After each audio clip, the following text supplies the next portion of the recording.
Bueno, vamos a ver nuestro ecualizador gráfico hecho con la interfaz gráfica de MATLAB. Aquí podemos apreciar el archivo .fig en el que aparecen los 5 controles deslizantes para cada una de las bandas de frecuencia. Aquí tenemos el espectro, la gráfica del espectro de entrada, y aquí la gráfica del espectro de salida. Finalmente tenemos un botón, un push button, cuya función es ejecutar propiamente el programa del ecualizador. Cada uno de los controles slide tiene unos rangos de variación que oscilan entre menos 60 dB y 20 dB, con lo que se logra una amplificación de 10 veces o una atenuación de 1000 veces con los 60 dB. Aquí vemos las características. Vemos aquí nuestro valor máximo, que son 20 dB, y nuestro valor mínimo, que son menos 60 dB. Y tiene un tag.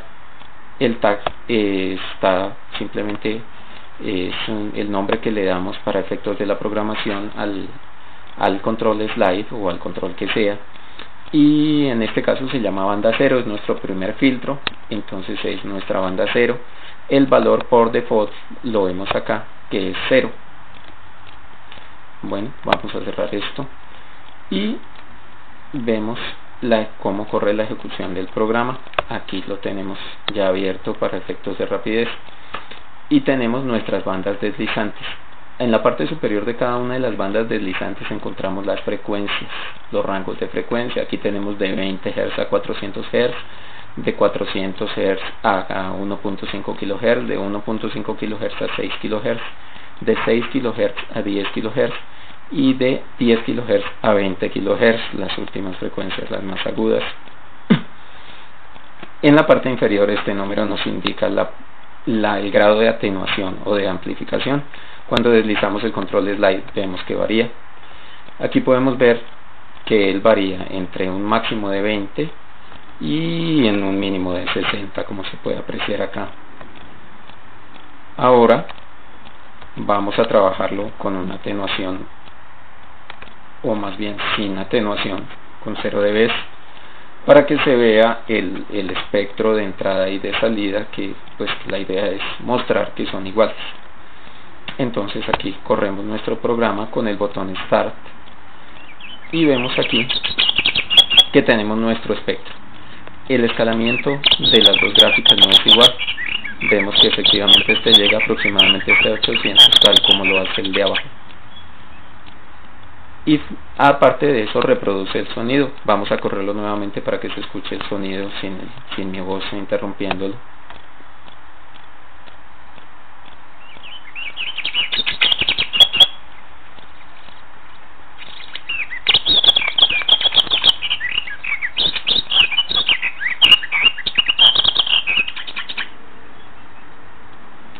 El sonido es la grabación del canto de un canario, que mayormente, pues aquí se puede ver que la mayor parte de las frecuencias están aproximadamente entre 1 kHz y unos 6 kHz. Aquí tenemos una banda, y esta banda central vamos a atenuarla del todo, que es la de 1.5 a 6 kHz, para ver el efecto del resultado de la ecualización. Como vemos, o como vamos a ver más bien, completamente acá se pierde esa banda, y muy seguramente no se alcanza a escuchar el sonido, debido a que pues para efectos de minimizar el tamaño del archivo que hay que subir a YouTube, lo estamos muestreando el sonido a tan solo 8 kHz, que está bien para la voz, pero pues obviamente para el canto del canario como que no. Entonces vemos aquí que la escala es de apenas hasta 25 contra 800 que tenía originalmente con todo su espectro. Ahora vamos a amplificar esta misma banda a un valor de 10 veces con nuestros 20 dB, y vamos a darle aquí para que nos corra.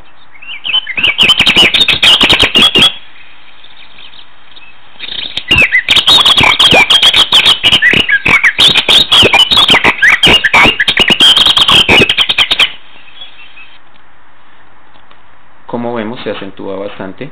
Ahora vamos a eliminar esa banda,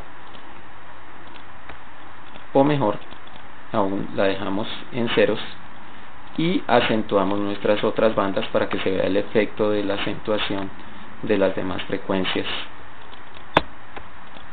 y lo corremos.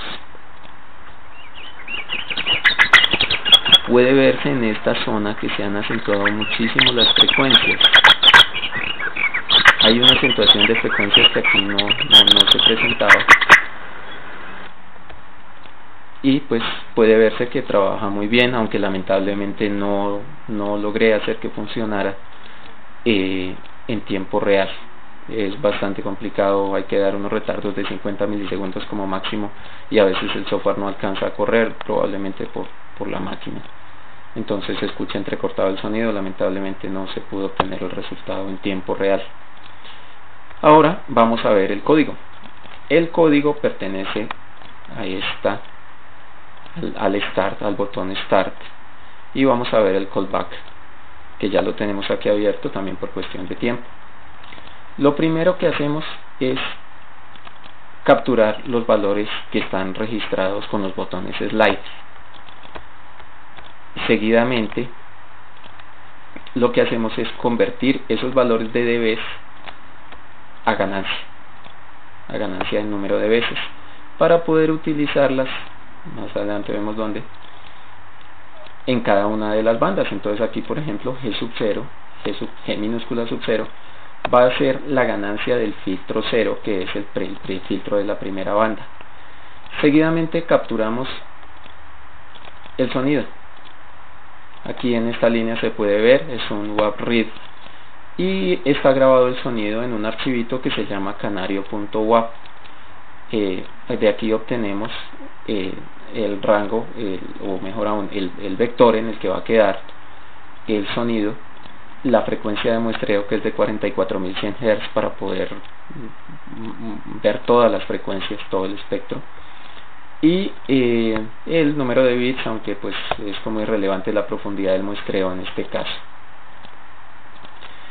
Aquí tenemos las frecuencias de corte. Este es nuestro primer filtro, la primera banda, la de los más bajos. Entonces tenemos una frecuencia de banda pasante que son de 20 a 400 Hz, y unas frecuencias de corte de 1 Hz y de 600 Hz. ¿Por qué no dejamos un simple filtro pasabajo desde cero? Porque eso se probó, pero lamentablemente o inexplicablemente, no por no poder dar explicación, sino porque desconozco la explicación, se introducía en el momento del filtrado una componente de DDC que se eliminó pues simplemente haciendo este filtrico desde 1 Hz hasta 20 Hz. Como sea, pues por debajo de los 20 Hz no son frecuencias audibles, entonces no hay problema. Tenemos un rizado en la banda pasante, para este caso es de 0.2 dB, y tenemos una atenuación en la banda rechazada, que en este caso es de 6 dB. Funciona muy bien, se probó el filtro por separado de lo demás y funciona muy bien. Tenemos aquí la conversión a frecuencias en discreto, y finalmente el diseño de nuestro filtro propiamente dicho en estas dos líneas. Aquí tenemos la salida de nuestro filtro, es la salida de la señal ya filtrada, el sonido filtrado con este pasabanda. Aquí tenemos G sub 0. ¿Qué es G sub 0? G sub 0 ya lo traíamos de arriba, y G sub 0 es un valor que depende, un valor de ganancia para ese filtro, que depende de la entrada G mayúscula sub 0 que se introdujo en el control slide.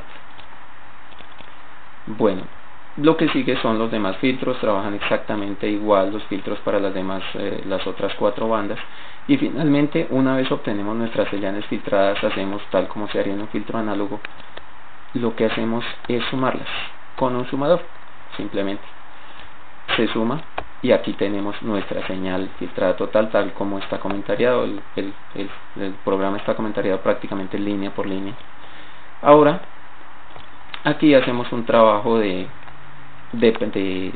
evaluación, de análisis espectral de la señal, tanto de la entrada como de la salida, y graficamos graficamos esa salida, la entrada y la salida, para que sea tal como se veía en la interfaz gráfica. Finalmente, esta línea reproduce la señal ya filtrada, tal como lo escuchábamos. Y pues, como comentaba antes, lamentablemente no pudo hacerse en tiempo real. No es que no se pueda hacer, sino que pues el tiempo y los conocimientos que actualmente tengo pues no dan para tanto. Sin embargo, el funcionamiento yo diría que está muy bien, funciona bien, hace el filtrado muy bien. Y finalmente pues la idea era enviar esto antes del vencimiento de los términos, también para que se viera el trabajo, sea trabajado. Muchas gracias.